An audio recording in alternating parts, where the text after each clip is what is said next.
District and session court Islamabad ने advocate ईमान मज़ारी और advocate Hadi Ali चट्टा को मुतनाज़ ट्वीट केस में सज़ा सुना दी है। मज़ीद तफसील जानेंगे GNews के नुमाइंदे अरफा फ़िरोज़ ज़की से। अरफा, कितनी सज़ा सुनाई गई है, क्या मुख्तसर फैसला आया है?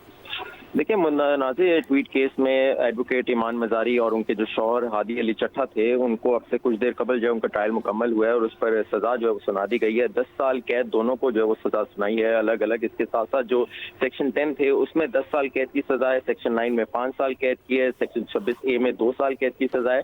और जब ये एडिशनल सेशन जज अफजल मजोका ने ये जो है वो सज़ा सुनाई है, अब मुख्तसर फैसला ये सुना है, अब से कुछ देर बाद जो इसका तफसीली फैसला भी आएगा। जब ये सज़ा सुनाई जा रही थी तो स्पेशल प्रोसिक्यूटर्स की जो है वो टीम मौजूद थी। बैरिस्टर फहद और राना उस्मान जो है कमर अदालत में मौजूद थे।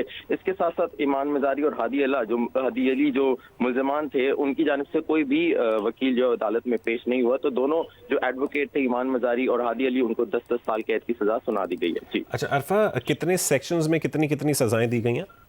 देखें, जो सबसे ज्यादा जो जिसमें सजा दी गई है वो सेक्शन 10 है, वो साइबर टेररिज्म से रिलेटेड है और उसमें 10 साल कैद की सजा सुनाई गई है। उसमें मैक्सिमम जो है वो 14 साल की होती है, लेकिन 10 साल कैद की सजा सुनाई गई है। सेक्शन 9 है, उसमें जो है वो इश्तियाल जो है वो फैलाना होता है, उसमें 5 साल कैद की सजा सुनाई है। सेक्शन 26A में जो है वो 2 साल कैद की है। ये पीका एक्ट 2000 पीका एक्ट के तहत जो है वो ये केस जो है वो फाइल हुआ था और उसमें मैक्सिमम 10 साल कैद दोनों को सजा सुना दी गई है। ठीक, बहुत शुक्रिया अरफा फ़िरोज़ ज़की अपडेट करने के लिए।